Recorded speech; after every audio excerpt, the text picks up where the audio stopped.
Good afternoon, everyone. My name is Yolanda Smith. I'm the Executive Director of our Houston NAACP. And Happy New Year, first of all. I want to thank you all for coming. I know it was a very short notice, but as you can imagine, today's incidents prompted quick action from our Houston NAACP. As we know, this morning, students at our neighboring Memorial High School in Spring Branch were welcomed back from winter break to find racist graffiti prominently displayed throughout the school's walls, floors, and their windows. In addition to the N-word painted all over, the Nazi swastikas symbols were also on showcase for all the students to see. Now this is very disturbing, obviously, to the NAACP because we have a history of fighting racial inequality, and we fight for justice. And we're going to continue to do that. And as we enter into, and we've kind of gone through this political season where we've seen a lot of racial examples, racist examples, even here at our Houston branch in August. Our local branch was a target of white supremacists here on the steps of our NAACP. So we're seeing this more and more, and we want to call it out every time that we see it. So again, we thank you for coming to listen to us. We have been in contact with Memorial High School in Spring Branch Independent School District, the leadership there, as well as our neighboring partners of Anti-Defamation League. And we're going to work with both the Spring Branch Independent School District. We're encouraged by some of the actions, the quick actions that they took this morning in removing the racial symbols. But we certainly know that they have some more work to do, and we want to work with them on that. At this time, I'd like to introduce our first Vice President, Mr. Dallas Jones, who will give further words, followed by our Education Chair, Dr. Carolyn Evans-Shabazz. Thank you. Good afternoon. Thank you to our Executive Director, Yolanda Smith. In the absence of our President, Dr. James Douglas, who is traveling on business, I'll give a few words about today's events. It's unfortunate that children in 2017 have to return to school and find these types of disturbing images displayed all over their campus. Let's be clear about the demographics of Memorial High School. We're talking about a high school that is only 2% African American. It is 17% Hispanic, 16% Asian, and 63% white.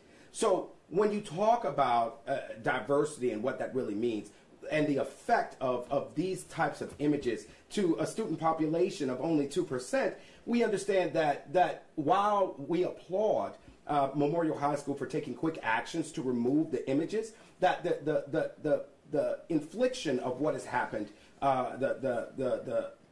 will have a lasting impact for the students of the school. And so as a result, we call on the Spring Branch Independent School District to take several quick actions. First, a full investigation into the action to make sure that they send the message that this type of behavior in their school districts and in their schools is not tolerable. Secondly, we want to make sure that they do a in-depth examination of the cultural sensitivity of Memorial High School and what is the experience, what is the student experience like, what do students of color feel in that school, even prior to this incident and certainly going forward. But then secondly, put forth a full cultural awareness plan that will address the issue of diversity and inclusion at Memorial High School, because again, there's still going to be a lingering effect. The Chronicle reported that students were posing in front of the swastika, that white students were actually posing in front of this and putting it and laughing and enjoying it, right? What does that mean for the students to see their classmates do that? And so there's a lot of work to be done. While we understand that, that Spring Branch ISD certainly has a policy posted on their website that talks about that they're committed to inclusion. We believe that. We believe that they want to do the right thing. We believe that they're going to make sure that a proper plan is in place in order to make sure that students feel comfortable going to school in that environment. And so that's what we're calling for today. We absolutely condemn what has happened at Memorial High School, and we call for swift action. Excuse me, Dr. Shabazz. Good afternoon, and I am very limited in my ability to speak, but I am very, very concerned as a former educator myself. I know that children are taught insensitivity and racism, and by that I know that they can be retrained. And so we definitely need documented proof that there are sensitivity training classes going on in the district, because we certainly do not want to tolerate or perpetuate racism. And so I believe that it can be done. I do think that most children are not racist, but I also believe that there can be an adequate investigation. I'm sure that the campus has cameras and surveillance equipment, and so I am looking to find out whether they have used those particular items to be able to find out who actually did this. And I do believe in my heart that there are not many that feel that way.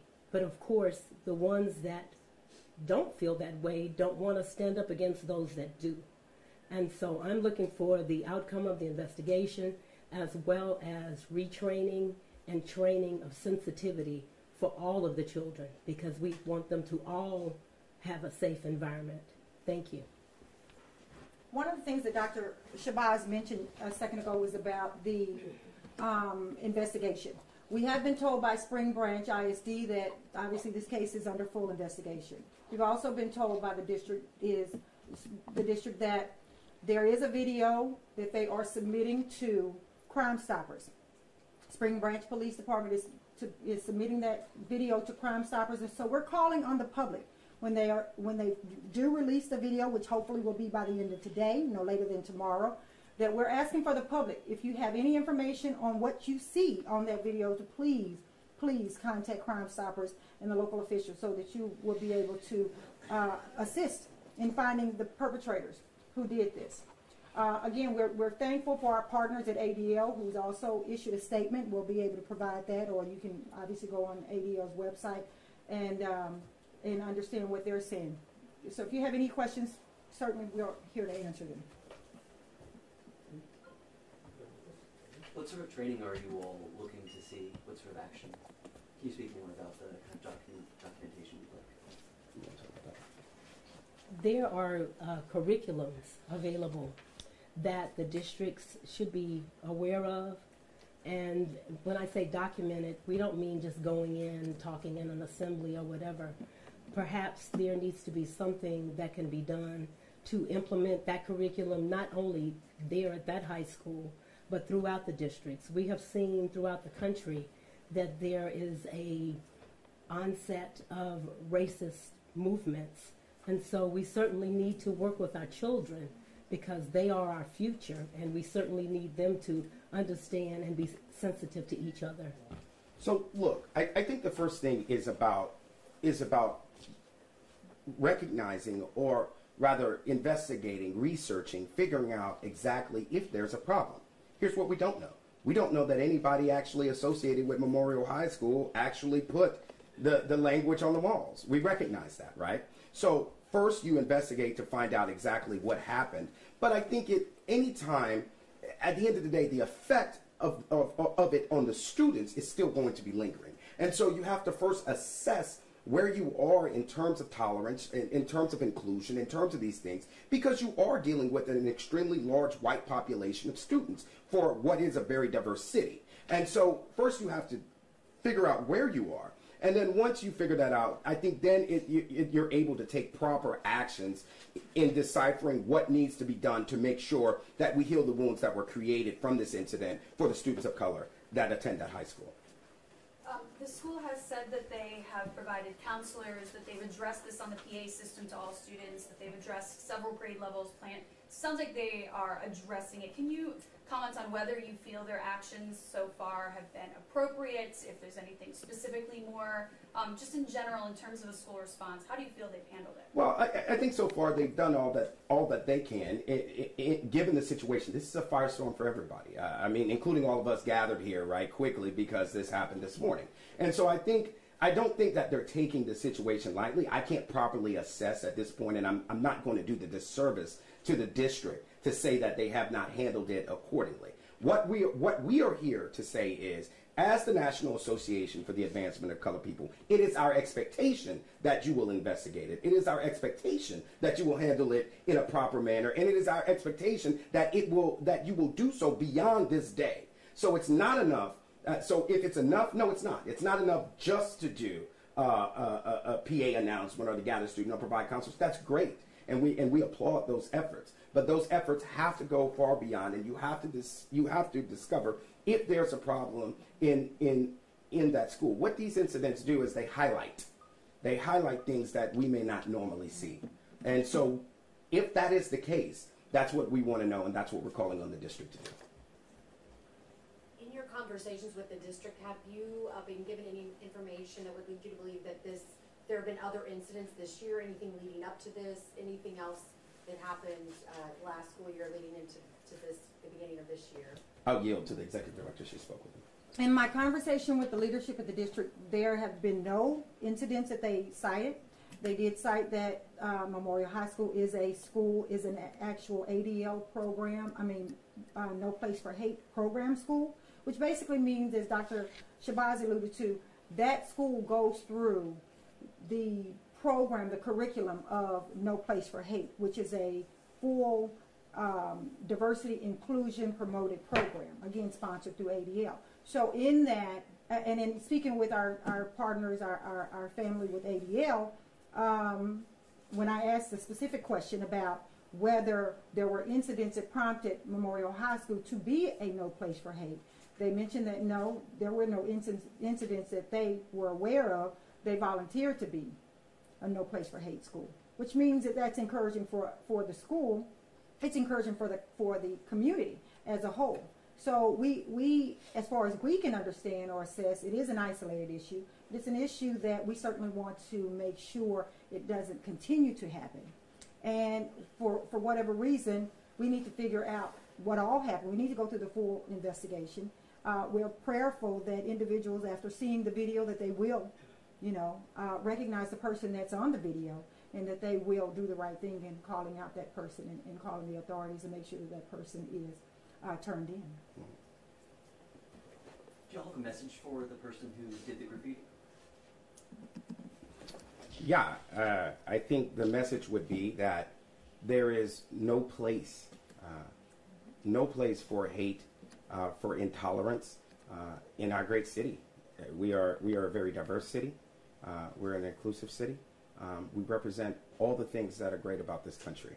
And we as Houstonians, we as the NAACP, will not stand for that type of behavior, whether it's on our front lawn or whether it's in our high schools. For families at home who are going to hear about this and have to explain it to their children, in terms of the teachability of this moment, how would you guide parents to discuss this matter with their children? Well, I think you certainly discuss it from a place of honesty, and I think that starts with recognizing that race is an issue in our country. Mm-hmm. And if you do not discuss that issue from a place of understanding, from a place of teaching your children that there's more that binds us than divides us, I think that's where you have to start. See, where we run into issue is people a lot of times don't want to recognize that this country has a very bloody history when it comes to race relations. Mm-hmm. We cannot continue with well, that was a long time ago.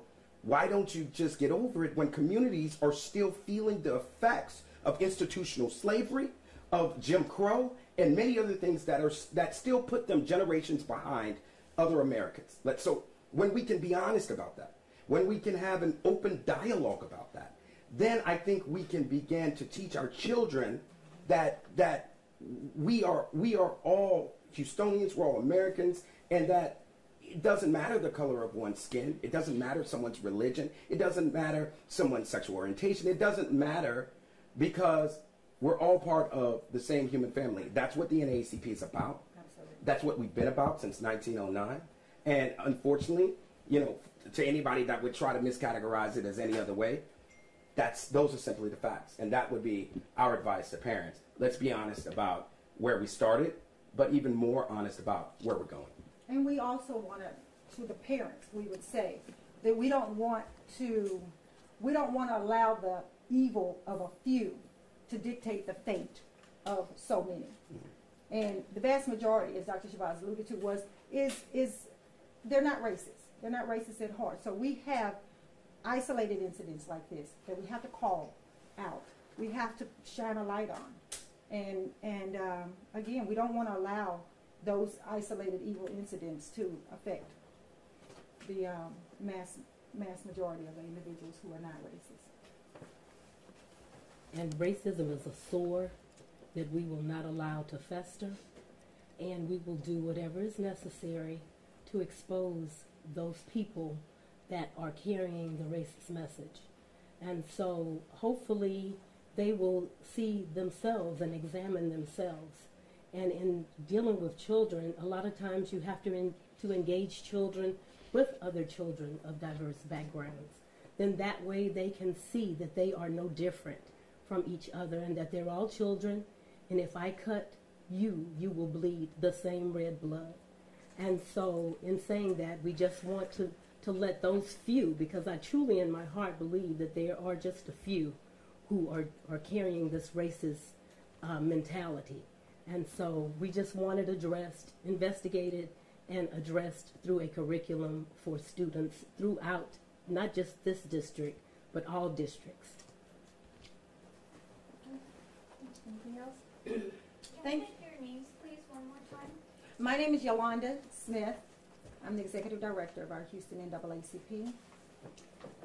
Dallas, like the city, Jones, and I'm the first vice president.